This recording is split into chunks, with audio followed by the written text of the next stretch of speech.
Good afternoon, everyone. Welcome to our panel on overcoming grid-related capacity issues. And you'll be happy to know that there's lots of options for us to do that, which we'll be discussing today with our excellent group of panelists. So just very briefly, joining me today, I'm Cam Witten, Policy Manager at the Solar Trade Association. I oversee the association's policy work and policy team, and my focus is on large-scale development and operations. Joining me today, we've got Hugh Taylor, CEO of Road Knight Taylor, Declan O'Halloran, who's the Managing Director at Quintas Energy, and Jonathan Selwyn, who's Managing Director at Bluefield Development. I think very briefly, because we've got loads that we can cover here and a short time to do it in, I think I'll just quickly hand it over to the other panelists to say a few words about themselves and their background, and then we'll jump right into our discussion. So just, I guess, in the order that I've introduced you just now, over to you, Hugh.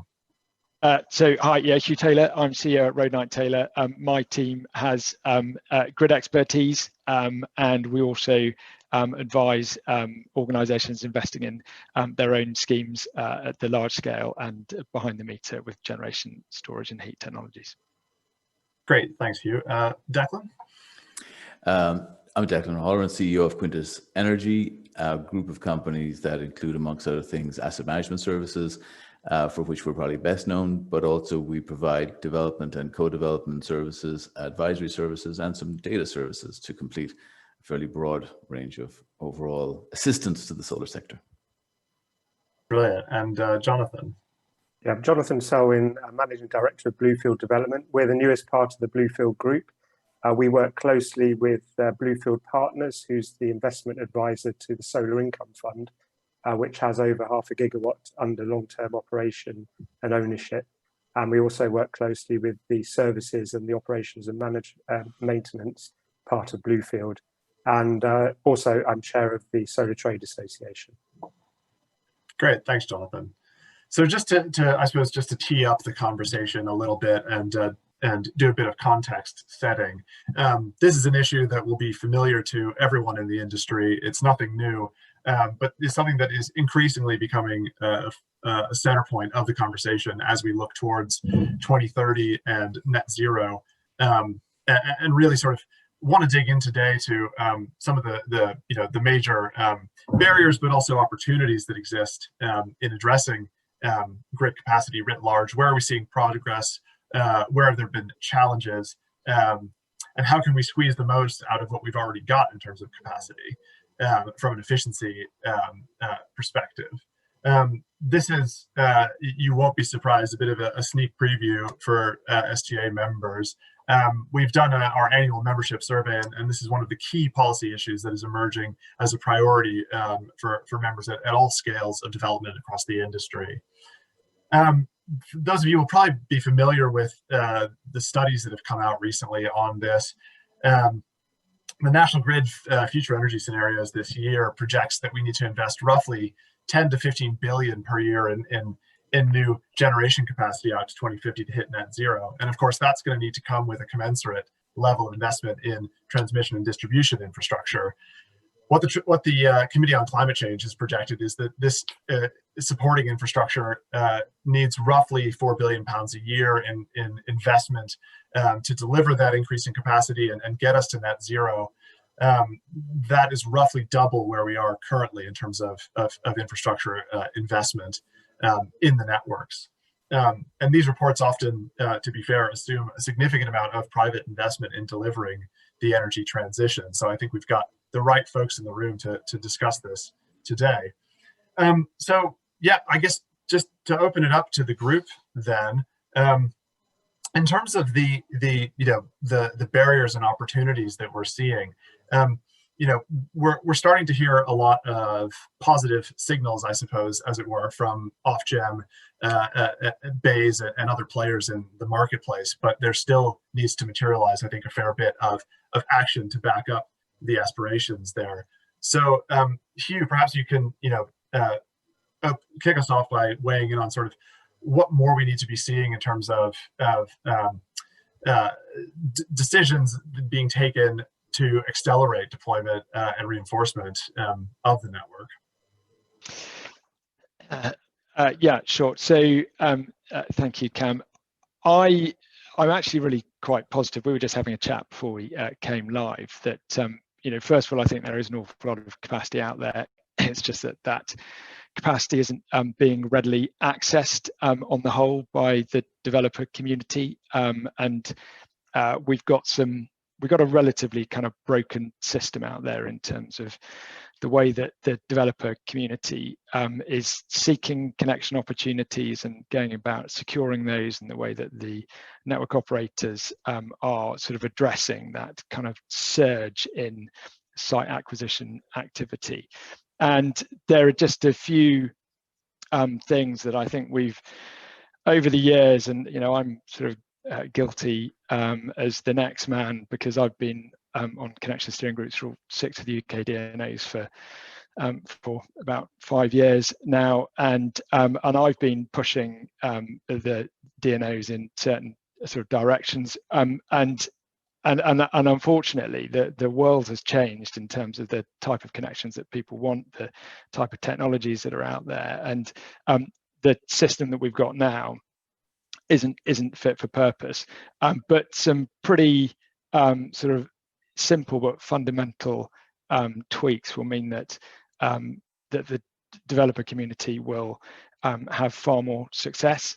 And in addition, I think the DNOs will be far sort of happier places to work. We've got a huge community of amazingly talented people, both within developers and within the DNOs. And I just think there are some huge opportunities to get them working far more efficiently. And if I just give you one kind of killer stat, so one of the DNOs, I sit on their scrutiny panel, and their current, so this is very recently, ratio between connection applications and accepted connection offers. So I think of this as kind of the success rate of the developer community is 11%. So that means that developers' applications are failing 89% of the time. And if you unpack that and look at the reasons for that, you can see some really big issues that are really quite simple to fix, which means that capacity is going to be secured. Now, we at Road Night Taylor, we secured 2 gigawatts of capacity in the last 12 months. We just had our 7th birthday, 2 gigawatts worth of capacity across 80 schemes, mainly representing developers and a number of landowners as well. And we achieve about a 90% success rate. You can't have 100% success rate because developers need to better, take their own punts ultimately. But we can see the issues, that the mistakes that are being made by the DNOs, because we're also reviewing an awful lot of third-party connection offers that funds are bringing us, and seeing where applications are being made on the wrong parts of the network, or the wrong application on the right part of the network. And often connection offers that are coming out are flawed.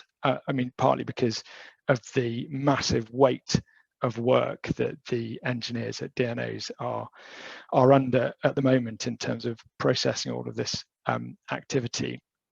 Which means that there are some offers that would otherwise be good that aren't being accepted, and which is a real shame. But I think that we're going to be able to overcome those issues. There's an awful lot of business planning amongst the DNOs now, going into their ED2 business plans, which are due out in the draft business plans in June. So lots of activity, and I think it's for us within the community to be making sure that we do get those issues ironed out. And the other thing is there's a fantastic stat that I saw just today, that SP Group have got a smart grid index of the sort of 2020 benchmark for the best performing smart grid utilities in the world. And in the UK, we have 6 of the top 10, no, 4 of the top 10 and 6 of the top 21. UKPN are in top spot, WPD in third spot, and SPEN, I think about 9th. So, we are absolutely leading the world in terms of smart grid technology. We've just got brilliant people here, and I think we're going to sort it out. We're going to have the most amazing sort of technical solutions and commercial arrangements that mean that we're going to be able to kind of ride that wave to 2050.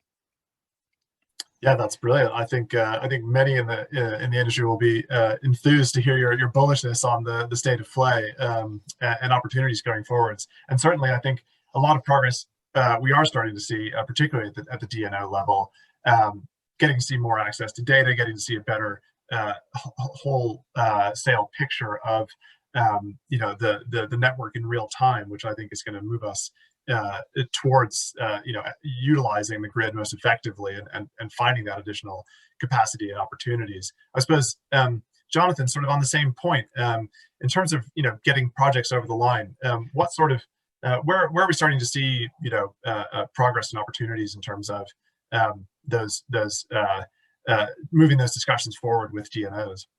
Sure. I think what Hugh says is obviously very optimistic and very gives developers like us a warm feeling, I guess. We do in-house development, and we also work with co-development partners. So we see it from both the raw side of going in for the grid applications and a step before that, doing the research on where we might be able to get some grid. And it's fair to say that the information that's out there is a lot better than it was a few years ago. So you can certainly get hold of a lot better information. It's not quite real time, but it's getting more timely, I think. And so that's certainly a very positive thing. I think a lot of the innovation funding of the past has been very successful and has led to quite a lot of developments in sort of day-to-day work of the DNOs that's helped us. And we're seeing awards for new innovation funding that, again, should help us going forward, digitalization and such like of the network, and leading hopefully to much more real-time information on the network. I think stepping back, the DNOs are the industry's friend, and they don't always get the credit they deserve. So if you look back to the feed-in tariff and the renewable obligation days of the last sort of boom time for large-scale solar, they were really the unheralded heroes who got us projects over the line. So although a lot of us were working in the fields up till the 31st of March and praying for a connection before the tariffs changed, behind the scenes and often in the field themselves were the DNO engineers who didn't really have skin in the game in terms of needing to get us over the line by a certain date, but they certainly did and really helped us as an industry. And I think going forward, we see that with the DNOs, they're trying to help us. They're inundated, many of them at the moment.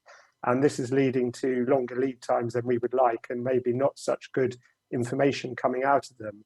But we have to accept that there's a finite resource in the DNOs, and therefore we can't expect them to function the same when there's 3 applications as if they've got 20 applications to process over the same time period. Nevertheless, there's some things that we would look to DNOs to do better. So one of the key elements of it, and as I said, we work with co-development partners and do our own in-house development, and we see across the country a huge amount of inconsistency in the way that DNOs tackle certain issues on the grid, and just in terms of the way that they deal with budgets, surgeries, and the applications themselves. And even within DNOs, different engineers take a different approach as well for those applications. And so we would like to see a lot more consistency. Even the A&D, the access fees that we get charged are very different. And we still haven't got to the bottom. I think, Cam, you've been in meetings with the industry trying to find out why it is that one DNO will charge nearly twice as much as another DNO. And they've got reasons for it, but none of the reasons make sense to me. And so I think Offgem needs to get involved in some areas like consistency. What do you get for your money? Why is it that you get one type of service from one DNO and a very similar type from another, but it costs twice the price? It makes no sense. So I think there's a lot of reasons to be optimistic, as Hugh is. There's a lot of things that still need to be done and still need to be improved. But given the current huge increase in applications, I think we've got to bear with the DNOs and help them to deliver what we all need to deliver, which is a grid fit for the future. Thanks, Jonathan. Yes, I completely agree. And I think we've had a question from the audience here, which I think picks up on that point that you were making there about, ways that we can reform specifically to improve the application process and the success rate of projects with DNOs. And maybe I can pass that over to Declan to touch on a bit more. Sort of, where are we seeing opportunities for improvement and streamlining of the process? Well, we play now with the advantage of conversations with DNOs that are at a much higher level than they ever would have been had we not gone through the FIT and ROC era.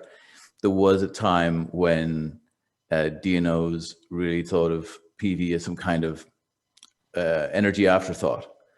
And we picked up a lot of the problems that created. A lot of people didn't understand what kind of connection agreements they were signing. They didn't understand, as Jonathan just mentioned, they didn't understand why one area was different from another, or why one DNO thought differently from another. And without wishing to be too kind to the STA, but you had a very helpful effect of making differences between the DNOs more visible, at the same time that none of them want to differ from their peers. They certainly don't want to differ from their peers in terms of the standards and charges that they're applying. And they're very quick to move position if they're seen to be out of step with the average of all the DNOs.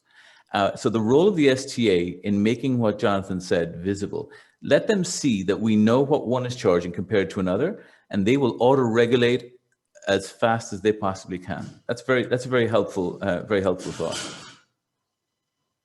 I think that's a really solid point. I don't know if Hugh, you look like you want to come in on that as well.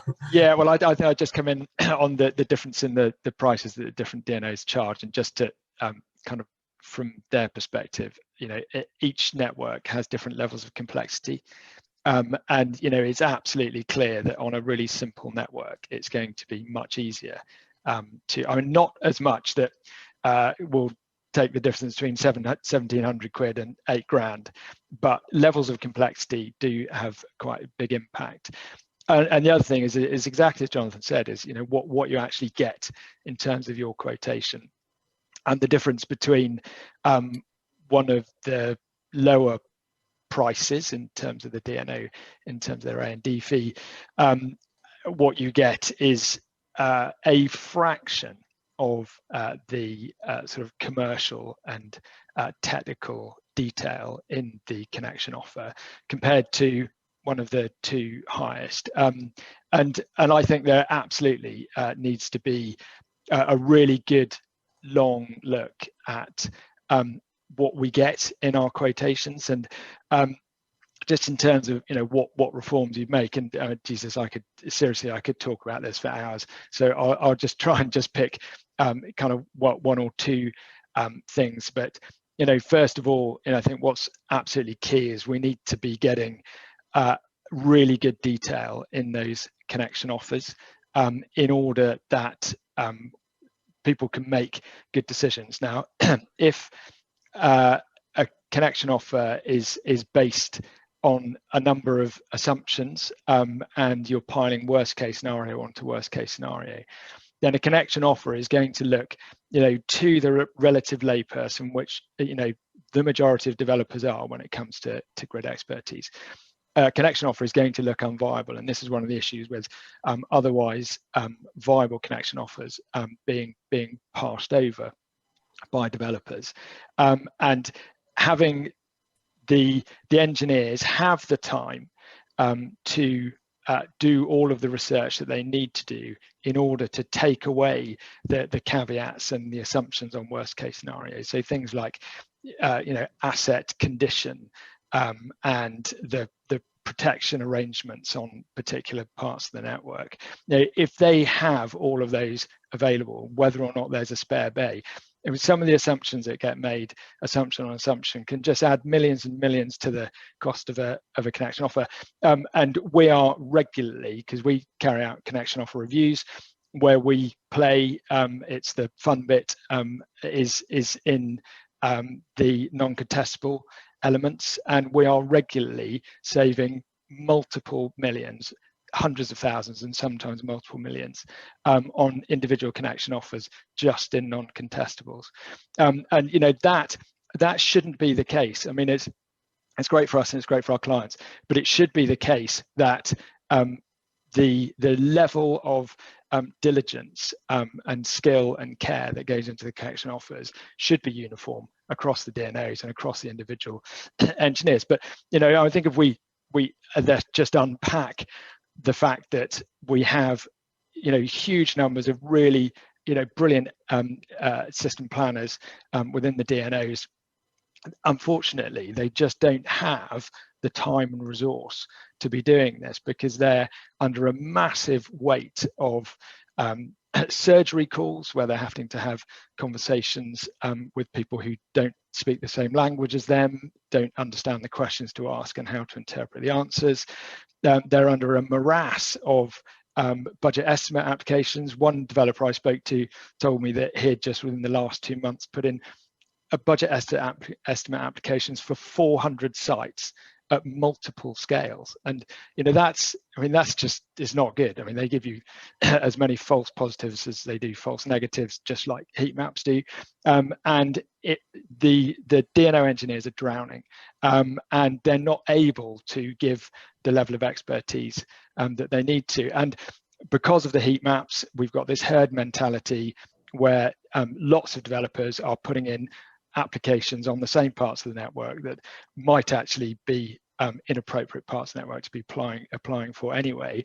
But the volumes of applications are just so great. If you just add all of that together, and you've got engineers who don't have the time to put into connection offers to make sure that they do sort of accurately reflect what the costs will be, and this is one of the reasons why people are not accepting connection offers, is because they look in a lot of instances they look an awful lot worse than they actually are. That's an interesting point. I know, Jonathan, you touched on that as well around just the question of resourcing. I know that when we're looking at the next round of price controls, there's been a lot of concerns raised there as well, that the sort of the revenue assumptions and sort of the sideboards, if you will, that have been placed on the DNOs by the sort of the draft regs that we've seen come out are really ratcheting down their leeway even further. So I suppose and we've got a question from the audience that I think picks up on this point as well. Is it are we essentially at the point with the overarching net zero objectives where it's just BEIS and Offgem simply need to rethink the level to which their resourcing investment in the networks and investment in the DNOs themselves to deliver this energy transition? Yeah, I mean, it's a good question, specifically about the DNOs being under-resourced generally, and weren't we paying fees so that we could contribute to the DNO's real costs of actually responding to all these applications? And it is an important point, because back in the day of Fitz and Rocks, you didn't have to pay anything for the applications. And the DNOs and their trade body were rather pejoratively talking about us putting in thousands of speculative applications and kind of saying, well, we shouldn't have been doing that because we were just wasting their time. But during those times, there was very little information available publicly. So you had to put speculative applications in because the DNOs wouldn't volunteer the information to you. So you didn't really know an awful lot about what was going on the networks, and you didn't know whether that rural 33 kV connection might lead to a pot of gold or nothing at all. So by their nature, you had to put speculative applications in to find out what was going on with the grid. Today, we've got more information, But I think it's caught everybody by surprise, the extent to which the industry has ramped up and the extent to which development has grown over the last 6 to 9 months. And therefore, with the best will in the world, I don't think the DNOs could upskill and grow their workforce quick enough to keep up with demand from our industry. However, there is a real issue, as you say, Cam, in terms of the price control mechanism, and we haven't seen any evidence that Offgem is taking its net zero responsibilities very seriously. They're still absolutely fixated on customer cost, as if that's the only thing that matters. And their role has very much broadened to include net zero. We need to see them use that objective in their negotiations with the DNOs over the next price round, because otherwise, you're right, there's going to be a lack of investment, and we're not going to have the network that we need. And it was very notable by its absence in the recent government announcement about the kind of growing back greener and the 10 points. There is a lot of points on things like carbon capture and nuclear, which with the best will in the world might never happen, or it might happen in 25 years' time. What we need now is investment in the grid. And what we need Offgem to do is allow the DNOs to put that investment into the grid so that we can connect more in the future, above and beyond the capacity that Hugh tells us is already there. Indeed, and I think maybe Declan, picking up on that point as well. We're as an industry always looking for ways that we can support the growth of a rising tide lifts all boats, I suppose, as it were, and we're looking at ways to sort of how do we address this issue of upfront network investment costs? Is there a potential for consortiums to come together to socialize costs across multiple projects? What are the sort of things that we can do within the access SCR, for example, to change the connection charging boundary, or other reforms that will allow for those investments to flow more freely into the infrastructure upgrades that we need to see. So I don't know, perhaps you can touch on what you see as the opportunities for increasing the level of investment through those mechanisms that's going into the grid. Within the STA, we did talk at one point about how can developers be part of the funding solution for improving the grid. And it was even discussed the possibility of forming small syndicates or groups that could share in the cost of making multiple projects viable by sharing the cost of improving the grid around them. That leads inevitably to some kind of organizational and even competitive problems between developers. They may not cooperate as effectively as you'd like to get that particular outcome. I tend to think that demand for improvement in the grid through viable projects trying to occupy their place in the grid is a better mechanism and a better set of signals than any other alternative. And I stress viability.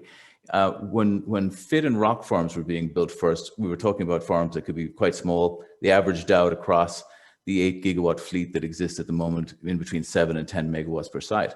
I've seen no example of 7 or 10 megawatt sites that are viable without the old FITs and ROCs.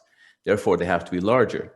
And if they're going to be larger, it's probably more incumbent on the developer to demonstrate the viability of their projects instead of having lots of speculative projects clogging up the system, reducing the capacity of DNOs to respond.